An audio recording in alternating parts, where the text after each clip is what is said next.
Materi PKN Bab 2 Kelas 7. Assalamualaikum anak-anak. Ayo persiapkan bukunya. Mari kita mulai belajar. Semangat. Bab 2 Norma dan Keadilan. Sub ke-1 Norma yang berlaku dalam masyarakat. Assalamualaikum warahmatullahi wabarakatuh. Halo semuanya, tetap semangat ya walaupun belajar di rumah. Oke, pada kesempatan kali ini kita akan memasuki materi PPKN bab kedua. Nah, pada materi PPKN bab kedua ini yaitu akan membahas mengenai tentang norma dan keadilan. Oke, silakan dipersiapkan terlebih dahulu semua buku-bukunya ya. Lalu posisikan diri kalian dengan tempat yang senyaman mungkin. Mari kita belajar norma dan keadilan. Pada sub pertama mengenai bab kedua ini, yaitu membahas mengenai norma yang berlaku di dalam kehidupan masyarakat. Nah, ada pula tujuan dari pembelajaran ini, yaitu kalian sebagai murid atau siswa diharapkan mampu untuk menghargai norma yang berlaku di dalam kehidupan masyarakat dengan jujur sebagai anugerah Tuhan Yang Maha Esa. Kalian juga harus mampu mematuhi norma yang berlaku dalam kehidupan masyarakat.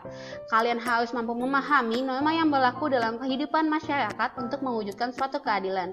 Tidak hanya untuk menghargai, mematuhi, dan memahami semua norma yang berlaku dalam kehidupan masyarakat, tentunya kalian juga harus mampu untuk berperilaku sesuai dengan norma yang berlaku di dalam kehidupan masyarakat untuk mewujudkan suatu keadilan.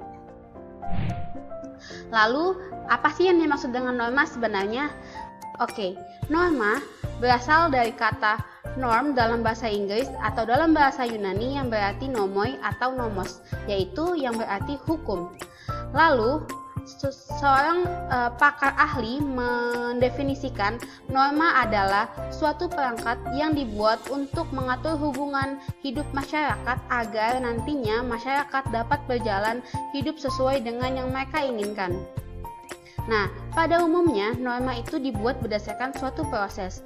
Norma dibuat dengan suatu proses akan membuat norma itu mampu dipahami, diakui, dan dihargai serta ditaati oleh masyarakat untuk kehidupan sehari-harinya. Nah, setiap norma itu dibuat berdasarkan nilai-nilai yang dijunjung tinggi oleh kelompok masyarakat dan menjadi perwujudan dari nilai-nilai yang dianut oleh masyarakat tersebut. Oleh karena itu, setiap norma yang berlaku dalam sekelompok masyarakat berbeda-beda karena mengikuti semua nilai-nilai dan juga hal-hal yang dijunjung tinggi oleh kelompok masyarakat tersebut. Nah, lalu yang menjadi cirikan norma adalah norma bercirikan biasanya tidak tertulis kecuali norma hukum, karena norma hukum biasanya dibuat oleh suatu lembaga atau suatu pemerintahan. Lalu, norma juga bercirikan yang mengikat dan memiliki sanksi bagi masyarakat. Nah, tidak hanya itu, norma juga mampu berubah sesuai dengan perkembangan yang ada di suatu kelompok masyarakat tersebut. Sampai sini, apakah kalian mengerti apa yang dimaksud dengan norma? Betul, norma adalah suatu hukum yang dibuat untuk mengatur tatanan hidup masyarakat.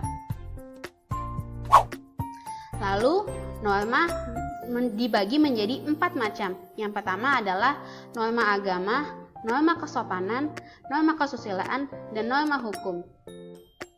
Kita bahas untuk yang pertama, yaitu norma agama. Norma agama adalah suatu aturan yang bersumber pada hukum agama atau kitab suci yang berasal dari Tuhan Yang Maha Esa. Jadi, pada norma agama ini biasanya dicontohkan untuk kita memahami segala aturan yang dibuat oleh Tuhan Yang Maha Esa yang tercantum pada kitab-kitab yang diturunkan oleh Tuhan Yang Maha Esa. Pada contoh norma agama ini, biasanya kita diwajibkan untuk menjalankan segala aturan yang telah ditetapkan oleh Tuhan Yang Maha Esa dan menghindari segala larangannya. Dan kita juga diwajibkan untuk beribadah. Nah, jika kita tidak menjalankan segala perintahnya, maka akan mendapatkan sanksi berupa di akhirat atau akan masuk neraka. Selanjutnya, kita akan membahas mengenai norma kesusilaan. Di mana norma kesusilaan ini adalah suatu aturan hidup yang berkaitan dengan bisikan kalbu dan suara hati nurani. Biasanya, pada norma kesusilaan ini adalah suatu norma yang bersumber berdasarkan hati nurani, di mana suara hatinya mengatakan suatu kebenaran. Contohnya, jika seorang siswa menyontek, itu akan bertentangan dengan hati nuraninya, atau jika kita berbohong, itu akan bertentangan dengan hati nurani kita karena kita telah melakukan suatu kebohongan. Nah, biasanya untuk norma kesusilaan ini, kita akan mendapatkan sanksi berupa rasa malu atau rasa penyesalan terhadap diri kita sendiri. Selanjutnya, kita akan membahas mengenai norma kesopanan. Norma kesopanan adalah suatu aturan atau kaidah yang mengatur tingkah laku manusia yang bersumber dari tata kelakuan atau tata krama kebiasaan dalam masyarakat. Jadi, pada norma kesopanan ini biasanya bersumber berdasarkan dari tingkah laku manusia, yang dimana norma ini dibuat berdasarkan kebiasaan-kebiasaan yang ada di dalam masyarakat dalam mengatur suatu kehidupan kelompok masyarakat. Nah, norma kesopanan ini biasanya berkaitan dengan bagaimana cara kita menghargai orang yang lebih tua, atau bagaimana cara berpakaian, cara kita berbicara di dalam kehidupan masyarakat. Nah, jika kita melanggar suatu aturan norma kesopanan ini di masyarakat, kita akan dikenakan sanksi berupa tidak disenangi di masyarakat, dicemooh atau dikucilkan di dalam kehidupan masyarakat tersebut.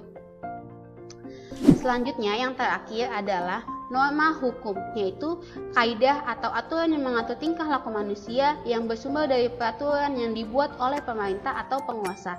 Nah, pada norma hukum ini biasanya berupa tindakan-tindakan kriminal atau tindakan-tindakan yang nantinya akan mendapatkan sanksi berupa kita harus membayarkan denda tentang apa yang telah kita perbuat, ataupun kita akan dilakukan masukan hukuman penjara atau pidana. Nah, pada norma hukum ini ada baiknya kita harus sangat mentaati karena nantinya akan menciptakan suatu keadilan di masyarakat kita tersebut. Nah, kiranya itu tadilah pembahasan kita mengenai norma dan macam-macam norma yang ada dalam kehidupan masyarakat. Sampai jumpa untuk pertemuan selanjutnya. Silakan dipahami terlebih dahulu. Assalamualaikum warahmatullahi wabarakatuh. Apakah ada pertanyaan? Silakan berikan tanggapan kalian. Terima kasih, sampai jumpa.